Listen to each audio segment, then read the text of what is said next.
നമസ്കാരം, ഞാൻ ബൈജു നായർ. നമ്മുടെ ചാനലിലേക്ക് സ്വാഗതം. ഇന്ന് റാപ്പിഡ് ഫയറിൻ്റെ ദിവസമാണ്. റാപ്പിഡ് ഫയർ നിങ്ങൾ ഉപയോഗിക്കുന്ന വാഹനത്തെപ്പറ്റി നിങ്ങൾ തന്നെ അഭിപ്രായം പറയുന്ന പ്രോഗ്രാമാണ്. എന്ത് കാര്യങ്ങളും പറയാം. ഗുണങ്ങൾ, ദോഷങ്ങൾ, പരിഭവങ്ങൾ, സങ്കടങ്ങൾ, അങ്ങനെ എന്തും നിങ്ങൾക്ക് പങ്കിടാനുള്ളൊരു വേദിയാണ് റാപ്പിഡ് ഫയർ. അപ്പോൾ റാപ്പിഡ് ഫയർ പോലുള്ള പ്രോഗ്രാമുകളൊക്കെ കാണുമ്പോൾ നിങ്ങൾക്കും വാഹനം വാങ്ങിക്കണം എന്ന് തോന്നിയേക്കാം. അതിനായിട്ട് നിങ്ങൾ പൈസ സമ്പാദിച്ചു വയ്ക്കുന്ന ഒരു പരിപാടി ഉണ്ടല്ലോ. എന്തായാലും അങ്ങനെ സാമ്പത്തികമായ തെറ്റുകൾ വരുത്തുന്ന ഒരു പ്രധാനപ്പെട്ട ഒരു ജനതയാണ് മലയാളികളെന്നാണ് പറയേണ്ടത്. അതായത് നമുക്ക് കിട്ടുന്ന പൈസയെല്ലാം ബാങ്കിൽ സമ്പാദിച്ച് വയ്ക്കുന്നു. കുറച്ച് കാലം കഴിഞ്ഞ് വാഹനമൊക്കെ വാങ്ങിക്കാം എന്ന് കരുതിയാണ് അത്തരം പൈസ നമ്മൾ സമ്പാദിക്കുന്നത്. കുറച്ച് കാലം കഴിയുമ്പോഴായിരിക്കും വീട്ടിലാർക്കെങ്കിലും മാരകമായ എന്തെങ്കിലും രോഗം വരുന്നത്. ഇപ്പോൾ ക്യാൻസർ പോലെയുള്ള രോഗങ്ങളൊക്കെ വരികയാണെങ്കിൽ നമ്മുടെ ബാങ്കിൽ കിടക്കുന്ന പൈസ അതേപടി അങ്ങ് ഹോസ്പിറ്റലുകാർ കൊണ്ടുപോവുകയാണ് ചെയ്യുക. 25-30 ലക്ഷം രൂപയൊക്കെയാണ് ക്യാൻസർ പോലുള്ള രോഗങ്ങൾ വരുമ്പോൾ നമുക്ക് ചിലവഴിക്കേണ്ടി വരുന്നത്. അതാണ് ഞാൻ പറഞ്ഞത്, സാമ്പത്തികമായൊരു തെറ്റാണ് ശരിക്കും പറഞ്ഞാൽ നമ്മളങ്ങനെ പൈസ ബാങ്കിൽ കൂട്ടിവെക്കുന്നത്. ഈ ഒരു സമയത്താണ് നമുക്ക് ഹെൽത്ത് ഇൻഷുറൻസുകളുടെ പ്രയോജനം എത്രത്തോളം ഉണ്ട് എന്ന് ആലോചിക്കേണ്ടത്. അതായത് ഒരു അസുഖം വന്നു കഴിഞ്ഞാൽ കയ്യിലുള്ള പൈസ മുഴുവൻ ചിലവായി പോകാതിരിക്കാൻ വേണ്ടി നിങ്ങളെ സഹായിക്കുന്നത് ഹെൽത്ത് ഇൻഷുറൻസുകൾ മാത്രമാണ്. ഈ ഹെൽത്ത് ഇൻഷുറൻസ് കേൾക്കുമ്പോൾ നമുക്ക് ആദ്യം തോന്നുന്നത് നമ്മളൊരു ഏജൻറ്റിനെ വീട്ടിൽ വിളിച്ച് വരുത്തി പലതരത്തിലുള്ള ഹെൽത്ത് ഇൻഷുറൻസിനെ പറ്റിയൊക്കെ മനസ്സിലാക്കുക എന്നൊക്കെ പറഞ്ഞാൽ കുറച്ച് ബുദ്ധിമുട്ടുള്ള കാര്യമാണ്. പക്ഷേ അതിൻ്റെ ഒന്നും ആവശ്യമില്ല. ഇതെല്ലാം നിങ്ങൾക്ക് കമ്പയർ ചെയ്ത് ഏറ്റവും മികച്ച ഹെൽത്ത് ഇൻഷുറൻസ് എടുക്കാവുന്ന ഒരു മാർഗ്ഗമുണ്ട്. അതിൻ്റെ ലിങ്ക് ഞാൻ ഡിസ്ക്രിപ്ഷനിലും അതുപോലെ തന്നെ കമൻറ്റ് ബോക്സിലും കൊടുക്കുന്നുണ്ട്. അത് നോക്കിയാൽ നിങ്ങൾക്ക് പല തരത്തിലുള്ള പല കമ്പനികളുടെ, അതായത് ഗവൺമെൻറ് ഉടമസ്ഥതയിലുള്ള ഇൻഷുറൻസ് കമ്പനികൾ കൂടാതെ പ്രൈവറ്റ് ഇൻഷുറൻസ് കമ്പനികൾ ഉൾപ്പെടെയുള്ള എല്ലാവരുടെയും ഇൻഷുറൻസ് പ്രീമിയങ്ങളൊക്കെ കമ്പയർ ചെയ്ത് നിങ്ങളുടെ കീശയ്ക്കിണങ്ങുന്ന ഒരു ഇൻഷുറൻസ് എടുക്കാൻ സാധിക്കും. മാസം 400-500 രൂപയൊക്കെ പ്രീമിയം അടയ്ക്കുന്നതും അതുപോലെ തന്നെ 1 കോടി രൂപ വരെയൊക്കെ നിങ്ങൾക്ക് ഇൻഷുറൻസ് കവറേജ് കിട്ടുന്നതുമായിട്ടുള്ള ഇൻഷുറൻസ് പോളിസികളൊക്കെ അവൈലബിൾ ആണ്. ഇപ്പോൾ നിങ്ങളുടെ പ്രായമുള്ളവരൊക്കെ ഉണ്ടെങ്കിൽ അവർക്ക് BP അതുപോലെ തന്നെ ഷുഗർ അങ്ങനെയുള്ള പല കാര്യങ്ങളുണ്ടാകാം. അങ്ങനെയൊക്കെ ഉള്ളവർക്ക് ഡേ 1 തൊട്ട് തന്നെ ഇൻഷുറൻസ് കവറേജ് കിട്ടുന്ന ഇൻഷുറൻസ് പോളിസികളും അവൈലബിൾ ആണ്. ഇനി നിങ്ങൾ പ്രവാസിയാണെന്നിരിക്കട്ടെ, നിങ്ങളുടെ കുടുംബം അല്ലെങ്കിൽ അച്ഛനും അമ്മയൊക്കെ ഇന്ത്യയിലാണ് അല്ല കേരളത്തിലാണ്. അങ്ങനെയുള്ളപ്പോൾ നിങ്ങൾക്ക് അവർക്ക് വേണ്ടി ഇവിടെ ഇൻഷുറൻസ് എടുക്കാവുന്നതാണ്. അങ്ങനെ വരുമ്പോൾ 18% GST ഒഴിവായി കിട്ടുകയും ചെയ്യും. കൂടാതെ ഇപ്പോൾ എടുക്കുകയാണെങ്കിൽ 25% വരെ ഡിസ്കൗണ്ടിനുള്ള സാധ്യതയും നിങ്ങൾക്ക് കിട്ടുന്നുണ്ട്. അപ്പോൾ അങ്ങനെ പൈസ ബാങ്കിൽ കൂട്ടി വയ്ക്കാതെ ഹെൽത്ത് ഇൻഷുറൻസ് എടുത്ത് വെച്ചില്ലെങ്കിൽ ഞാൻ നേരത്തെ പറഞ്ഞ പോലെ എന്തെങ്കിലും വലിയൊക്കെ രോഗം വന്നു കഴിഞ്ഞാൽ നിങ്ങളുടെ ബാങ്ക് കാലിയാവും എന്നല്ലാതെ മറ്റു യാതൊരു പ്രയോജനവും കിട്ടുകയില്ല. അപ്പോൾ ആശുപത്രി ചിലവുകൾക്കായിട്ട് ബാങ്കിൽ വലിയ തുക നീക്കിയിടുകയല്ല വേണ്ടത്. വളരെ ചെറിയ പ്രീമിയം പ്രതിമാസം അടച്ചുകൊണ്ട് വലിയ ഇൻഷുറൻസ് കവറേജ് നേടുകയാണ് വേണ്ടത്. അങ്ങനെയാണെങ്കിൽ നിങ്ങളുടെ ബാങ്കിലെ പൈസയും ഭദ്രമായിരിക്കും, നിങ്ങളുടെ ആരോഗ്യവും ഭദ്രമായി സൂക്ഷിക്കാൻ സാധിക്കും. അപ്പോൾ ഇത്തരത്തിലുള്ള ഇൻഷുറൻസ് പോളിസികളെ പറ്റി മനസ്സിലാക്കാൻ വേണ്ടിയിട്ട് ഞാനൊരു ലിങ്ക് ഡിസ്ക്രിപ്ഷനിലും അതുപോലെ തന്നെ കമൻറ്റിലും കൊടുക്കുന്നുണ്ട്. കൂടാതെ ഒരു QR കോഡ് കൊടുക്കുന്നുണ്ട്. അത് സ്കാൻ ചെയ്താൽ നിങ്ങൾക്ക് വിവിധ ഇൻഷുറൻസ് കമ്പനികളുടെ ഹെൽത്ത് ഇൻഷുറൻസ് പാക്കേജുകൾ കമ്പയർ ചെയ്ത് നിങ്ങൾക്ക് ഇഷ്ടമുള്ള ഒരു ഇൻഷുറൻസ് പോളിസി എടുക്കാൻ സാധിക്കും. അപ്പോൾ നമുക്കിനി റാപ്പിഡ് ഫയറിലേക്ക് പ്രവേശിക്കാം.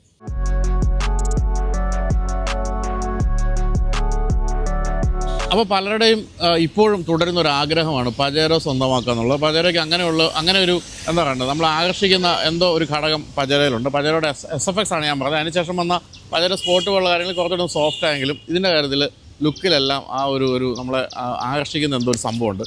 അപ്പോൾ എന്താണ് ആ ഒരു സംഭവം നമുക്ക് ചോദിച്ച് മനസ്സിലാക്കാം. നമസ്കാരം. പേര്? ചന്ദനു. കിരൺ. ചന്ദനും കിരണും ഒരുമിച്ച് ആണ് ഇപ്പോൾ കണ്ടത്. നിങ്ങൾ ഒരുമിച്ച് വന്നതാണ്? അതെ, ഒരുമിച്ച് വന്നു. എവിടെയാ സ്ഥലം? വീട് തിരുവനന്തപുരത്താണ്. തിരുവനന്തപുരം കൊല്ലം ബോർഡറായിട്ട് വരും. പാരിപ്പള്ളി. പാരിപ്പള്ളി.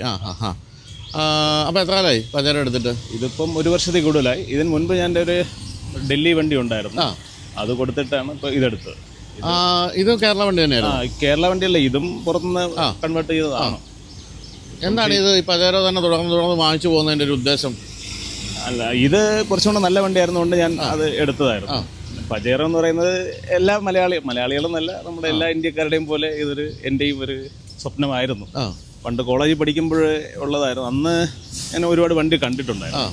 അപ്പം അന്ന് കുറച്ച് കാശൊക്കെ ആകുമ്പോഴേക്കും ഒന്ന് മേടിക്കണം എന്നുള്ളൊരാഗ്രഹത്തിൽ മേടിച്ചതാണ്. മേടിച്ചതിന് ശേഷം ആണ് വണ്ടിയുടെ പെർഫോമൻസും ഓഫ് റോഡ് പെർഫോമൻസ് നമുക്ക് പറയാതിരിക്കാൻ പറ്റില്ല. നല്ല പെർഫോമൻസ് ആണ്, കൂടാതെ കംഫർട്ടും ഉണ്ട്. ഓൺ റോഡ് പെർഫോമൻസോ? ഓൺ റോഡ് താരതമ്യേന കുഴപ്പമില്ല. ഇപ്പോഴത്തെ പുതിയ വണ്ടികളുമായിട്ട് നമുക്ക് അങ്ങനെ പറയാൻ പറ്റില്ല, എന്നാലും ഓക്കെയാണ്, അത്യാവശ്യം ഓക്കെയാണ്. പിന്നെ ഇപ്പം ബ്രേക്കൊക്കെ ഇത് ബ്രേക്ക് ബൂസ്റ്റർ ചെയ്തു. അപ്പോൾ അതുകൊണ്ട് ബ്രേക്കിംഗ് ഒക്കെ കുറച്ചും കൂടെ എഫക്റ്റീവായി. അല്ല, ഒരു കുഴപ്പമില്ല. എന്താ ചെയ്യുന്നത് ചന്ദ്രു? ഞാൻ ഇപ്പം മെർച്ചന്റ് നേവിയിൽ വർക്ക് ചെയ്യുന്നു. അപ്പം ഈ സ്ഥിരമായിട്ട് ഉപയോഗിക്കുന്നത്, അതായത് മറ്റു കാര്യങ്ങൾക്ക് ഉപയോഗിക്കുന്ന ഈ വണ്ടി തന്നെയാണോ? അല്ല, വീട്ടിലൊരു ക്രെറ്റ കൂടിയുണ്ട്. നമ്മുടെ അല്ല നോർമൽ യൂസിന് ക്രെറ്റയാണ്. ഇതുപോലെ വീക്കെൻഡ്സ് ഡ്രൈവിനും അല്ലെങ്കിൽ എന്നാലും എവിടെ വേണമെങ്കിലും പോവാം. ഞാനിപ്പോൾ ഒരു 2 ദിവസം മുൻപ് ബാംഗ്ലൂരിൽ നിന്ന് വന്നതേ ഉള്ളൂ. അങ്ങനെ കുഴപ്പമൊന്നുമില്ല. അപ്പോൾ ഇത് കാണുമ്പോഴത്തേക്ക് ഇഷ്ടംപോലെ ഓഫ് റോഡ് കിറ്റ് എല്ലാ കാര്യങ്ങളും ചെയ്തിട്ടുണ്ട്. എന്തൊക്കെയാണ് ഓഫ് റോഡിന് വേണ്ടി ചെയ്തിരിക്കുന്ന കാര്യങ്ങൾ? ഇപ്പോൾ ആദ്യം നമ്മുടെ ഓഫ് റോഡ് ബമ്പർ കയറ്റിയിട്ടുണ്ട് അതിൽ, പിന്നെ വിഞ്ചസ് ഉണ്ട്, പിന്നെ സസ്പെൻഷൻ മൊത്തം മാറ്റിയിട്ടുണ്ട്. സസ്പെൻഷൻ അയൺമാൻ്റെ 2 ഇഞ്ച് ലിഫ്റ്റ് കിറ്റ് ചെയ്തിട്ടുണ്ട്. പിന്നെ ലൈറ്റ്, ഓഫ് റോഡ് ലൈറ്റ്, ഇത്രേ. പിന്നെ സ്നോർക്കലും. ഓഫ് റോഡ് കാര്യമായ രീതിയിൽ ചെയ്യാറുണ്ടോ? കാര്യമായിട്ട് ഇപ്പോഴേ കുറച്ച് നാളായിട്ടാണ് നമ്മൾ തുടങ്ങിയത്. ഡെക്കാർ എന്ന് പറഞ്ഞാൽ ഞങ്ങളുടെ തന്നെ ഒരു ടീമുണ്ട്. അധികം ആളുകളില്ല ഇതിൽ, കുറച്ച് സെലക്റ്റീവ് വണ്ടികളാണ്. ഞങ്ങൾ ഇതുപോലെ വീക്കെൻഡ്സിലും അങ്ങനെ പോകാറുണ്ട്. അപ്പോൾ ഇങ്ങനെ ഈയിടെയായിട്ട് ഇപ്പം കുറച്ച് ഓഫ് റോഡ് ചെയ്തു വണ്ടി. എവിടെ ഏറ്റവും എക്സ്ട്രീം ആയിട്ട് തോന്നിയൊരു സ്ഥലം? എക്സ്ട്രീമായിട്ട് ഞങ്ങൾ നാരോ ഹിൽസ് പോയിരുന്നു. നാരോ ഹിൽസിൽ പോയി വണ്ടിക്ക് ചെറിയൊരു പണി കിട്ടിയതുമായിരുന്നു. അതെല്ലാം ഓക്കെ ആയിപ്പോൾ, പ്രശ്നമൊന്നുമില്ല. ബാക്കി ഒരുവിധം ഇതെല്ലാം നമുക്ക് ഓക്കെ ആയിരുന്നു, പ്രശ്നങ്ങളൊന്നും ഇല്ലായിരുന്നു. അപ്പോൾ ഇത് ശരിക്കും പറഞ്ഞാൽ ഓഫ് റോഡിന് വേണ്ടി മാത്രം വാങ്ങിച്ച പോലെയാണിപ്പം അല്ലേ? അധികം ഓട്ടം എന്ന് പറയുന്നത് അതിന് വേണ്ടിയിട്ടായിരുന്നു. എന്താണ് എൻ്റെ ഏറ്റവും ഇഷ്ടപ്പെട്ട ഫീച്ചർ? എന്താ? ഓഫ് റോഡ് കേപ്പബിലിറ്റി തന്നെയാണ് എനിക്ക് ഏറ്റവും ഇഷ്ടപ്പെട്ടത്. പിന്നെ റൈഡിങ് പൊസിഷൻ, ആ റൈഡിങ് നമ്മൾ ആ സീറ്റിലിരുന്ന് നല്ല വ്യൂ, റൈഡിങ് ആംഗിൾ നല്ലതാണ്, നമുക്ക് നല്ല വ്യൂ ഉണ്ട്. അതുപോലെ തന്നെ ഓഫ് റോഡ് കയറുന്നതിനും വണ്ടി ഒരു ബുദ്ധിമുട്ടും കാണിച്ചിട്ടില്ല. ആ ഒരു കോൺഫിഡൻസ് ഉണ്ട്, അത് നല്ലത് തന്നെയാണ്. ഇത് ഏത് മോഡലാണ്? ഇത് 2008 മോഡൽ. 2008-ൻ്റെതായ ആവശ്യതകളൊന്നുമില്ല. ഇല്ല, അങ്ങനെയുള്ളൊരു 1.5 ലക്ഷം കിലോമീറ്റർ കൂടുതൽ ഓടി. അതെ, പക്ഷെ എന്നാൽ അതിൻ്റെതായിട്ടുള്ള ഒരു ബുദ്ധിമുട്ടും വണ്ടി കാണിക്കുന്നില്ല. നല്ല ഇപ്പോഴും ഒരു പ്രശ്നമില്ല. സാധാ നമ്മൾ വണ്ടി എടുത്ത് രാവിലെ എടുത്ത് സ്റ്റാർട്ട് ചെയ്ത് പോകുന്നത് പോലെ പോവാം, ഒരു പ്രശ്നമില്ല. പക്ഷെ ഇപ്പൊ ഇതിന് സർവീസ് ഒക്കെ കിട്ടാൻ എളുപ്പമാണോ? സർവീസ് കിട്ടാൻ എളുപ്പമെന്ന് വെച്ചാൽ ഞാൻ പൊതുവെ നമ്മുടെ നാട്ടിൽ അവിടെ സർവീസ് അങ്ങനെ അധികം ഞാൻ കണ്ടിട്ടില്ല. ഉണ്ട്, ട്രിവാൻഡ്രത്ത് ഉണ്ട്. പക്ഷെ ഞാൻ പൊതുവെ ഇപ്പം ഇവിടെ പൊൻകുന്നത്താണ് ഞാൻ ചെയ്യുന്നത്. അല്ല, അവിടെ ഇവിടെ നമ്മുടെ ക്ലബിലുള്ള ടീം മെമ്പേഴ്സിൻ്റെതും ഒക്കെ ചെയ്യുന്നത് സ്ഥലമായതുകൊണ്ട് അവിടെ ഒന്ന് ചെയ്യുന്നു. അപ്പോൾ സ്പെയർ പാർട്സ് ഒക്കെ അവൈലബിൾ? സ്പെയർ പാർട്സ് അവർ നമുക്ക് പ്രൊക്യൂർ ചെയ്ത് തരും. ഇല്ലെങ്കിൽ നമുക്കും പുറത്തുനിന്ന് എടുക്കാം. അങ്ങനെ ബുദ്ധിമുട്ട് ഇന്ന് കിട്ടി നാളെ വേണമെന്ന് പറഞ്ഞാൽ ബുദ്ധിമുട്ടാണ്. പക്ഷെ എന്നാലും സ്പേസ് ഒരുപാട് എല്ലാം ഉണ്ട്. കോസ്റ്റ്ലി ആണോ? ഇത് കുറച്ച് കോസ്റ്റ്ലി ആണ്. കാര്യം ഇത് ഇങ്ങനെ കിട്ടാത്തത് കൊണ്ട് എല്ലാവരും കുറച്ച് കാശ് അധികം മേടിച്ചിട്ടാണ് നമ്മൾ തരുന്നത്. എന്നാലും പൊതുവേ കുഴപ്പമില്ല. ഇപ്പോൾ ഈ ഒരു സെക്കൻഡ് ഹാൻഡ് പജേറോ ഇപ്പോൾ ആഗ്രഹമുള്ള ആരെങ്കിലും കണ്ടുകൊണ്ടിരിക്കുന്നുണ്ടെങ്കിൽ ഏകദേശം എത്ര രൂപയ്ക്ക് കിട്ടാൻ സാധ്യതയുണ്ട്? സെക്കൻഡ് ഹാൻഡ് പജേറോ ഇപ്പം വീണ്ടും എനിക്ക് തോന്നുന്നു മാർക്കറ്റ് കുറച്ചും കൂടെ കൂടിയിട്ടുണ്ട് പജേറോയ്ക്ക്. എന്നാലും ഒരു 7-8-9 ലക്ഷത്തിനൊക്കെ അത്യാവശ്യം നല്ല വണ്ടി കിട്ടുന്നുണ്ട്. അതുപോലെ പഞ്ചാബ് സൈഡിലൊക്കെ ആണെങ്കിൽ നമുക്ക് കുറച്ചുകൂടെ വളരെ വില കുറച്ച് കിട്ടുന്നു. പക്ഷെ ഇപ്പൊ ഇവിടെ തന്നെ റീ രജിസ്റ്റർ വണ്ടി ഒരുപാട് വിൽക്കാനും ഉണ്ട്. 7-8 ലക്ഷം മുമ്പിനൊക്കെ കൊടുക്കുന്നുണ്ട്. എങ്കിലും ഇപ്പൊ ഈ പറഞ്ഞ 2008-ന് ശേഷം വണ്ടികളിൽ കാര്യമായ രീതിയിൽ ഫീച്ചേഴ്സ് ഒക്കെ കൂടി എന്നുള്ള ഒരു അവസ്ഥയാണ്. അപ്പൊ അതുകൊണ്ട് തന്നെ തീരെ ഫീച്ചേഴ്സ് ഇല്ലാത്തൊരു വണ്ടിയായിട്ട് തോന്നുമോ നമുക്ക്? ഒരിക്കലും ഇല്ല, ഇതില് എല്ലാ ഫീച്ചേഴ്സും ഉണ്ട്. നമ്മളെ 2008 വണ്ടി എന്ന് പറഞ്ഞ് നമുക്ക് ഒരിക്കലും ഇതിനെ അങ്ങനെ മാറ്റാൻ പറ്റത്തില്ല. ഇവൻ climate control, dual climate zone സഹിതം ഉണ്ട്. സീറ്റൊക്കെ ലെതർ സീറ്റ്. അന്ന് എനിക്ക് തോന്നുന്നു 2008-ൽ 25 ലക്ഷത്തിന് അടുത്ത് വിലയുള്ള വണ്ടിയല്ലായിരുന്നു. അപ്പോൾ അതിൻ്റെതായിട്ട് അന്നത്തെ ഫീച്ചർ ഇപ്പോഴത്തെ വണ്ടികളിൽ, പിന്നെ ആ ഡിസ്പ്ലേയും അങ്ങനത്തെ കാര്യങ്ങളിൽ കുറച്ച് കുറവുണ്ടെന്നല്ലാതെ വേറെ ഒരു പ്രശ്നമില്ല വണ്ടി. ക്രെറ്റയിലേക്ക് വരികയാണെങ്കിൽ ക്രെറ്റ എങ്ങനെയുണ്ട്? ഏത് വേരിയന്റ്? എൻ്റെ 2017 പെട്രോൾ വേരിയന്റ് ആണ്. 1.6 ലിറ്റർ നാച്ചുറൽ ആസ്പിറേറ്റ്. അത് ഡെയിലി യൂസ്, പിന്നെ ഞാനും അച്ഛനും യൂസ് ചെയ്യുന്നുണ്ട്. അത് അല്ല പറയത്തക്കതാ വേറെ ഒന്നും അതിലങ്ങനെ അധികമായിട്ടില്ല. പിന്നെ അന്ന് ഞാൻ എടുത്തൊരു വണ്ടി കുഴപ്പമില്ല വണ്ടി. പിന്നെ മൈലേജ് ഒക്കെ പെട്രോള് വണ്ടിയാണല്ലോ, അപ്പൊ അതിൻ്റെതായിട്ടുള്ളൊരു പ്രശ്നമുണ്ട്. മറ്റ് തലവേദനകളൊന്നും ഉണ്ടാക്കില്ല? വേറെ പ്രശ്നങ്ങളൊന്നും വണ്ടിക്ക്. എത്ര കിലോമീറ്റർ ഓടിക്കാണോ? അത് ഒരു 60,000 70,000 65 ആണെന്ന് തോന്നുന്നു. ഇതിന്റെ മൈലേജ് എങ്ങനെയുണ്ട്? ഇത് എനിക്കിപ്പോ സത്യം പറഞ്ഞാൽ അതും ഇത് ഒരേ ഇതിന് 10-നടുത്ത് ഇതിനും കിട്ടുന്നുണ്ട്. ക്രെറ്റ പെട്രോളിന് 10 ഉള്ളൂ. ശരി. അപ്പോൾ എന്തായാലും ഈ പറഞ്ഞാലോ വളരെ ഒരു ആഗ്രഹമാണ് എനിക്ക്. എൻ്റെയൊക്കെ പഴയ വലിയൊരു ആഗ്രഹമായിരുന്നു. അതായത് എൻ്റെ ഒരു ഫ്രണ്ട് ഉണ്ടായിരുന്നു വളരെ പണ്ട്. അവൻ പുതിയ ഒരെണ്ണം അന്ന് വാങ്ങിച്ചിരുന്നു. അന്നൊക്കെ ഞാൻ ആഗ്രഹിക്കുമായിരുന്നു ഇതൊരെണ്ണം വാങ്ങിക്കാൻ പറ്റിയിരുന്നെങ്കിൽ. പക്ഷേ അന്നൊന്നും നമുക്ക് അടുക്കാൻ പറ്റാത്ത വണ്ടി ആയിരുന്നില്ല. പക്ഷേ ഇപ്പോൾ ഈ പറഞ്ഞ കുറച്ച് പഴക്കമൊക്കെ ഉണ്ടെങ്കിലും വണ്ടികൾ അവൈലബിൾ ആണ്. എന്തായാലും ഓഫ് റോഡിന് ഏറ്റവും പറ്റിയ വണ്ടിയാണ്. അത് ഇന്ത്യയിലെ കാര്യം മാത്രമല്ല, ലോകത്തോടെ പോലെ മരുഭൂമിയിലെ കപ്പൽ എന്നൊക്കെയാണ് ഇത് വിളിച്ചുകൊണ്ടിരുന്നത്. അത് മറ്റേ GCC കൺട്രീസിലൊക്കെ എവിടെ പോയാലും ഇപ്പോൾ അതൊക്കെ കുറച്ചൊന്നും മാറിയിട്ട് ഇപ്പം ലാൻഡ് ക്രൂസറൊക്കെ വന്നെങ്കിലും പണ്ട് സ്ഥിരമായിട്ട് നമ്മൾ ഈ എന്താ കണ്ടത് മരുഭൂമിയിൽ എപ്പോഴും കണ്ടുകൊണ്ടിരുന്ന ഒരു സാധനം ഇത് തന്നെയായിരുന്നു. അപ്പോൾ എന്തായാലും കീപ് ഗോയിങ്. അപ്പം കൂടുതൽ ഓഫ് റോഡ് ഒക്കെ ആയിട്ട് വീണ്ടും കാണാം. Thank you so much. Thank you. ശരി.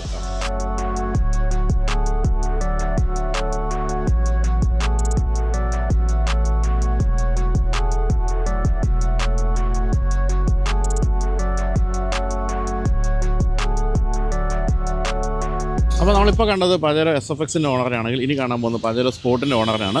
SFXന് ശേഷം വന്ന മോഡലാണ് ഇതെന്ന് മാത്രമല്ല ഇതിലാണ് ആദ്യമായിട്ട് ഓട്ടോമാറ്റിക് വരുന്നത്. SFXൽ ഓട്ടോമാറ്റിക് ഉണ്ടായിരുന്നില്ല.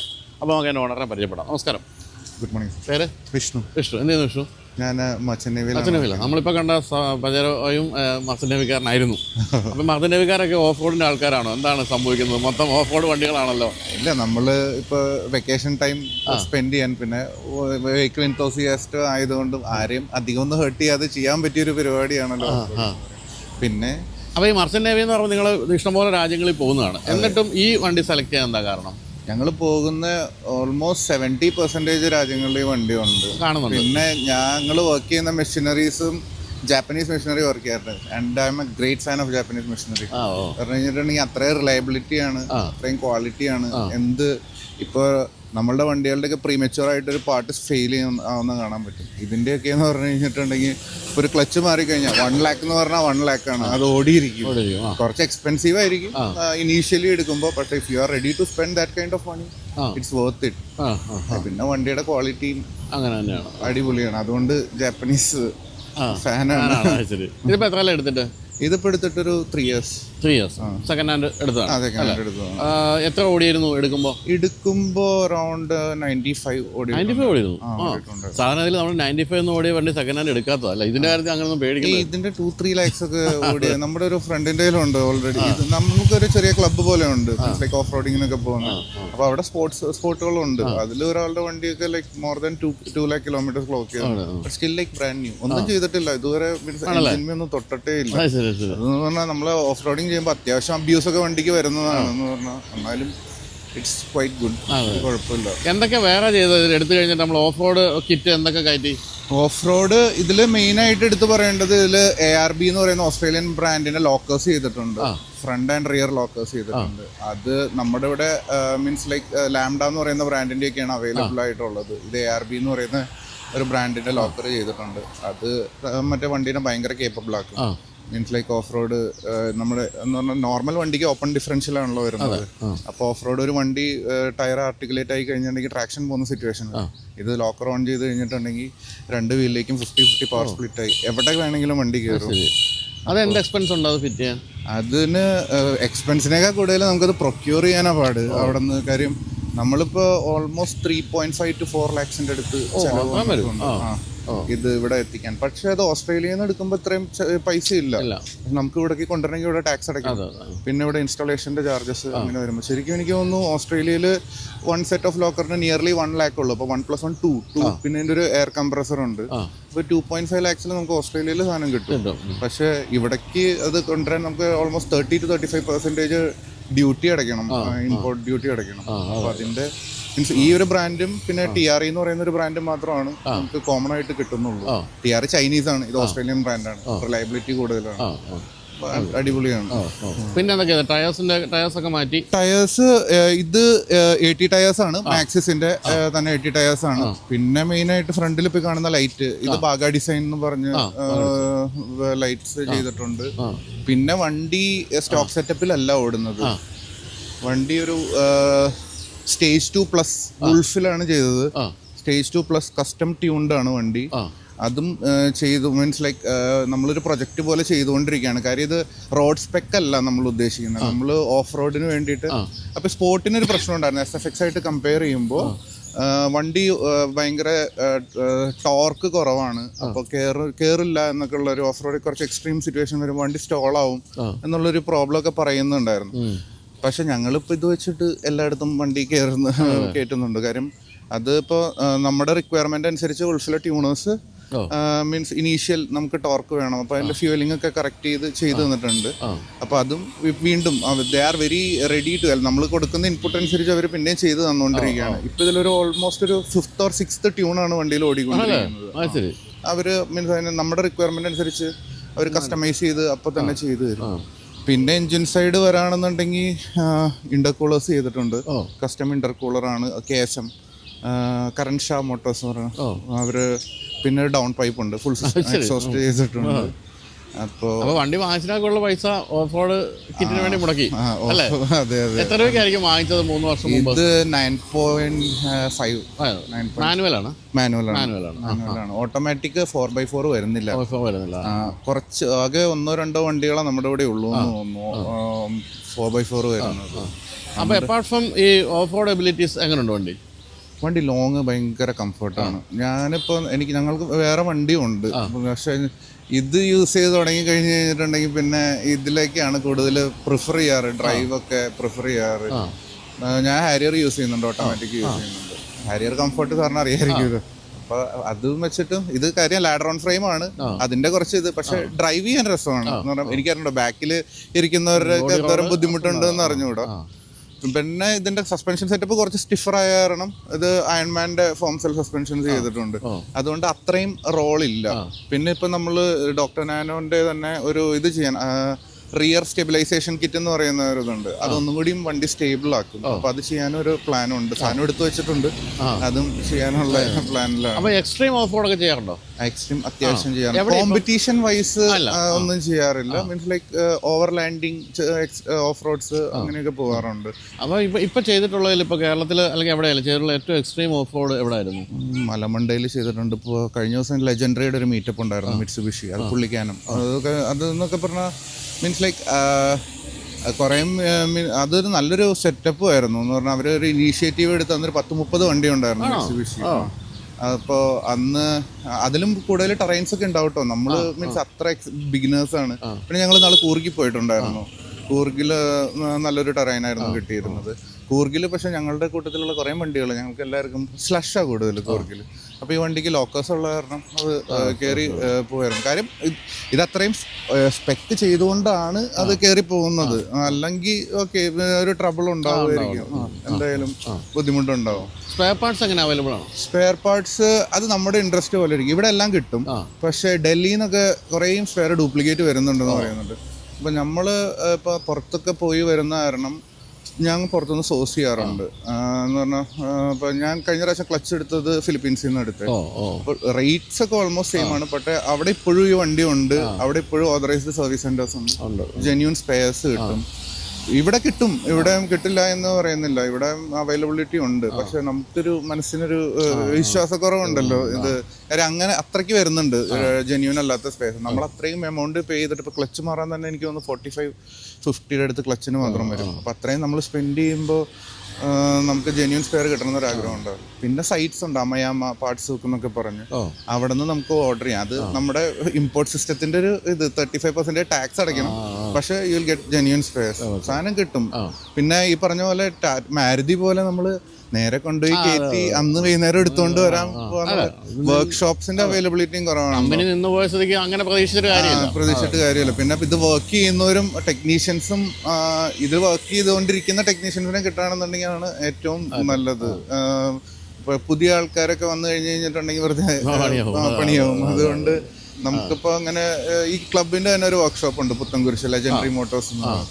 അപ്പോൾ അവിടെ നല്ല സ്റ്റാഫാണ്, നല്ല സപ്പോർട്ടാണ്. അപ്പോൾ അവര് അത്യാവശ്യം അവിടെ അവർ വർക്ക് ചെയ്തുകൊണ്ടിരുന്ന മിറ്റ്സുബിഷിയിലെ എല്ലാ സ്റ്റാഫും.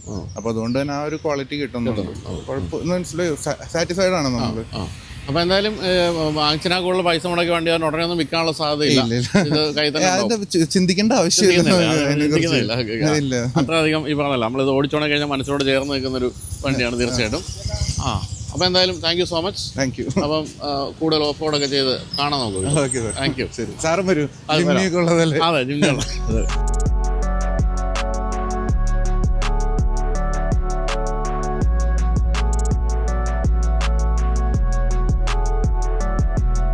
അപ്പോൾ ഇനി നമ്മൾ പരിചയപ്പെടുന്നത് ഒരു ലെക്സസ് 300Hന്റെ ES 300Hന്റെ ഓണറിനെയാണ്. നമസ്കാരം.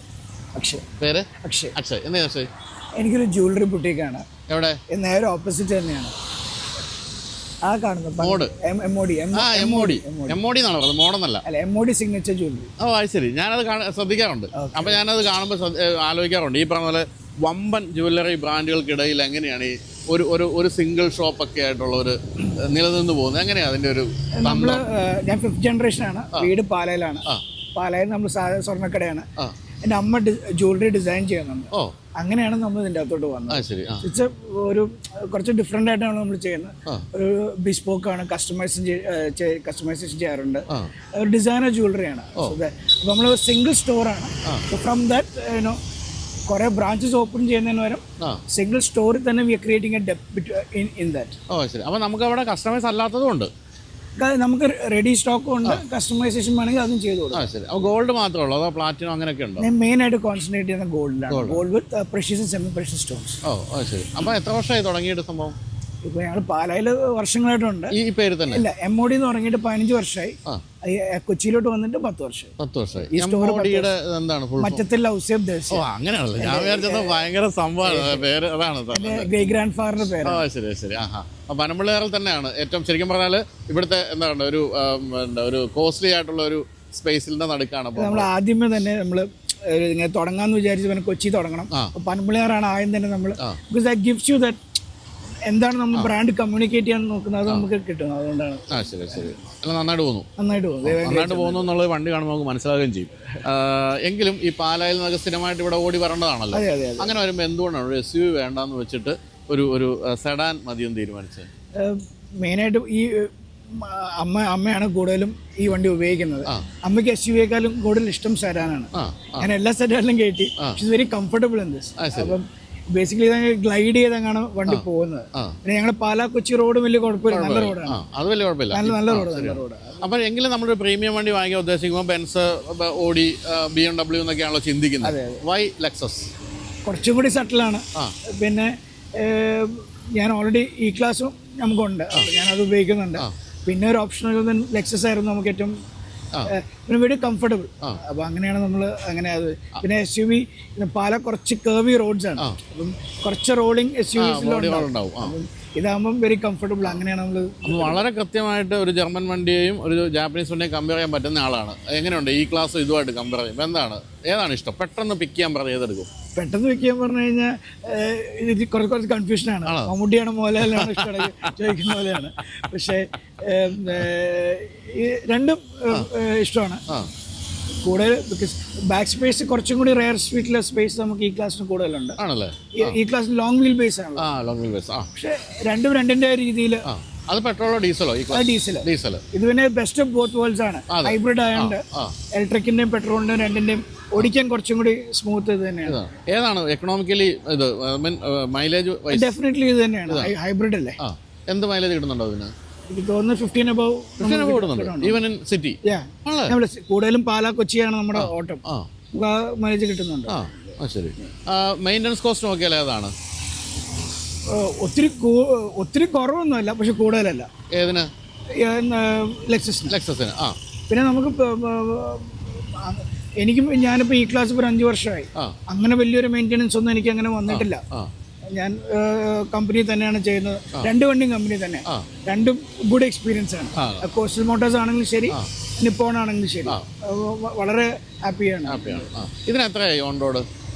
നമ്മൾ അന്ന് എടുക്കുമ്പോൾ അറൗണ്ട് 76 എങ്ങാണ്ടായിരുന്നു. 76 പ്രൈസ് കൂടിയിട്ടുണ്ട്. ഇപ്പോൾ കൂടിയിട്ടുണ്ട്. 76 ശരിക്കും ഭയങ്കര വർത്തായിരുന്നു. അതെ, ഗുഡ് ബൈ.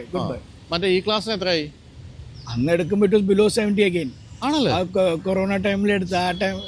കൊറോണ തുടങ്ങുന്നതിന് ഒരാഴ്ച മുമ്പാണ് ഞാൻ വണ്ടി എടുക്കുന്നത്. ആണല്ലേ? ഇപ്പം നമ്മൾ കണ്ടിട്ട് നമ്മൾ ഇപ്പോൾ ഷൂട്ട് ചെയ്തിട്ട് പോയത് ഒരു GLE ഓണറാണ്. നവംബറിൽ എടുത്തിട്ട് 1.3 ആയി. E-ക്ലാസ്സിന് 1 crore ആയി. I think around 70 ആ ടൈമിൽ. ശരി. എന്നാലും രണ്ടും ഈ പറഞ്ഞ ബെസ്റ്റ് വണ്ടികളാണ് കയ്യിലിരിക്കുന്നത്. ലെക്സസിൻ്റെ കാര്യത്തിൽ ലെക്സസ് എന്ന് പറയുന്നത് വളരെ ഡിഫറെൻറ്റാണ് അല്ലേ? പൊതുവേ മറ്റ് ബ്രാൻഡുകളിൽ നിന്നും ഇൻറ്റീരിയർ ആയാലും ഡിഫറെൻ്റാണ്, ഡ്രൈവിംഗ് അതിൻ്റെ രീതികൾ ഡിഫറെൻ്റാണ്, കാഴ്ചകൾ ഡിഫറെൻ്റാണ്. പക്ഷേ എന്തുകൊണ്ടോ ആളുകൾക്ക് ഇപ്പോഴും പ്രീമിയം വണ്ടി എന്ന് പറയുമ്പോഴത്തേക്ക് നമ്മൾ മനസ്സൊക്കെ ബെൻസിലേക്കൊക്കെ പോകുന്നുണ്ടാണ്. അല്ലെങ്കിൽ അടുത്ത കാലത്തൊക്കെ ഞാൻ ഒരാൾ സംസാരിച്ചു, അദ്ദേഹം 7 വർഷമായിട്ട് ലെക്സസ് ഉപയോഗിക്കുകയാണ്. അത് ഇനി വാങ്ങിച്ചാൽ ലെക്സസ് എന്ന് പറയുന്നത് ആ രീതിയിൽ ലെക്സസിന് അഡിക്റ്റാണ് ആള്. ഞാൻ എടുക്കാൻ കുറച്ച് കൺഫ്യൂസ്ഡ് ആയിരുന്നു എടുക്കുന്ന സമയത്ത്. പിന്നെ ജോ എന്നും പറഞ്ഞ ആളുണ്ട് നമ്മുടെ ലെക്സസിൽ. ജോയോട് സംസാരിച്ച പിന്നെ എന്താണ് ഇതിന്റെ ഏറ്റവും ഇഷ്ടപ്പെട്ട ഫീച്ചർ? എന്താ? Riding comfort is very comfortable. അതാണ് മെയിനായിട്ട്. എന്തെങ്കിലും ഒരു ഡ്രോബാക്ക് ആയിട്ട് എന്തെങ്കിലും ഉണ്ടോ? കുറച്ച് ക്ലിയറൻസ് കുറവാണ്. നമ്മുടെ അത് നമുക്ക് കുറച്ച് സൂക്ഷിച്ച് ക്ലിയറൻസ് അത് ഈ ക്ലാസ്സുമായിട്ട് കമ്പയർ ചെയ്യുമ്പോഴും കുറവാണോ? ഈ ക്ലാസ്സിന്റെ നല്ല ക്ലിയറൻസ് ഉണ്ട്. നല്ല ക്ലിയറൻസ്. ആ ആ ഇതിന്റെ ക്ലിയറൻസ് ശകലം കുറവാണ്. പക്ഷെ that you compromise that for the comfort. അതാണ് ബേസിക്കലി ഐ തിങ്ക്.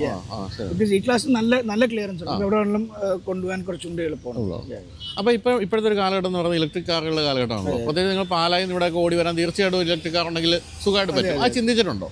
ഞാനൊരു ക്രെറ്റ ഇലക്ട്രിക് എടുത്തു. ഞാൻ കൂടുതലും സിറ്റി ഡ്രൈവിനാണ് ഉപയോഗിക്കുന്നത്. എങ്ങനെയുണ്ട് ഇലക്ട്രിക്കിലേക്ക് വന്നപ്പോഴും? എനിക്ക് ഭയങ്കര ഇഷ്ടമാണ്, ഭയങ്കര ഇഷ്ടം. പക്ഷെ ഈ പറഞ്ഞ പോലെ ഈ range anxieties little bit of ഒരു നമുക്കൊരു ചെറിയൊരു ഇതുണ്ട്. എന്നാലും ഇറ്റ്സ് ഫൈൻ. എത്ര വരെ കിട്ടുന്നുണ്ടോ നോക്കിയോ? എനിക്ക് 300 above കിട്ടുന്നുണ്ട് സിറ്റിയിൽ. But I യൂസ്ലി mainly use it for ഒരു ഷോർട്ട് ഡ്രൈവ്സിനൊക്കെയാണ് ഉപയോഗിക്കാറ്. But I am happy, very happy with it. ഏതാണ് ഈ ഫ്യൂച്ചർ ഓഫ് ഓട്ടോമൊബൈൽസ് എന്ന് തോന്നുന്നത്? സ്ട്രോങ് ഹൈബ്രിഡ് ആണോ ഇലക്ട്രിക് ആണോ? I'm still not very sure because long distance ഒക്കെ I'm not sure. But still നമുക്കൊരു ഇലക്ട്രിക് കാറായിട്ട് പോകാൻ പറ്റുമോ എന്നുള്ളത്.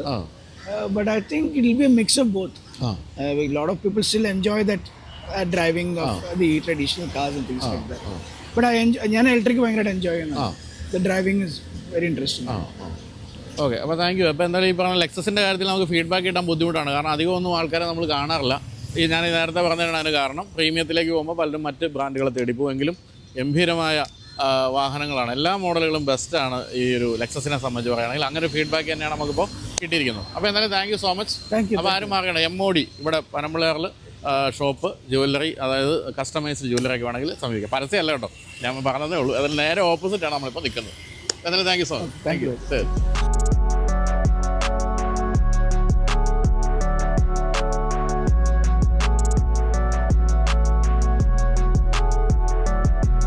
അപ്പോൾ റാപ്പിഡ് ഫെയർ അവസാനിക്കുന്നതിന് മുമ്പ് ആദ്യം പറഞ്ഞ കാര്യം ഞാൻ ഒന്നുകൂടെ ഓർപ്പിക്കുകയാണ്. അത് ഹെൽത്ത് ഇൻഷുറൻസിനെ പറ്റിയുള്ളതാണ്. നിങ്ങൾക്ക് വിവിധ കമ്പനികളുടെ ഹെൽത്ത് ഇൻഷുറൻസ് പോളിസികൾ കമ്പയർ ചെയ്ത് നിങ്ങൾക്ക് ഏറ്റവും പറ്റുന്ന നിങ്ങളെ കീശയ്ക്ക് ഇണങ്ങുന്ന ഇൻഷുറൻസ് എടുക്കുന്നതിന് വേണ്ടി ഞാനൊരു ലിങ്ക് കമൻറ്റ് ബോക്സിലും അതുപോലെ തന്നെ ഡിസ്ക്രിപ്ഷനിൽ കൊടുക്കുന്നുണ്ട്. കൂടാതെ QR കോഡ് സ്കാൻ ചെയ്താൽ അറിയാൻ പറ്റും. ഇപ്പോൾ എടുക്കുകയാണെങ്കിൽ 25% വരെ ഡിസ്കൗണ്ട് നിങ്ങൾക്ക് ലഭിക്കുമെന്നുള്ള കാര്യവും മറക്കാതിരിക്കുക. അപ്പോൾ ചുരുക്കം പറഞ്ഞാൽ നിങ്ങളുടെ ബാങ്കിലുള്ള പൈസ അതേപടി നിലനിർത്തിക്കൊണ്ട് തന്നെ നിങ്ങൾക്ക് എല്ലാ തരത്തിലുള്ള ആരോഗ്യ പരിരക്ഷയുമാണ് ഹെൽത്ത് ഇൻഷുറൻസ് പോളിസികൾ നൽകുന്നത്. അപ്പോൾ നമുക്കിനി അടുത്ത ആഴ്ച മറ്റൊരു റാപ്പിഡ് ഫെയറോട് കാണാം. വീഡിയോ ഉണ്ടെല്ലാവർക്കും നന്ദി. ബൈ.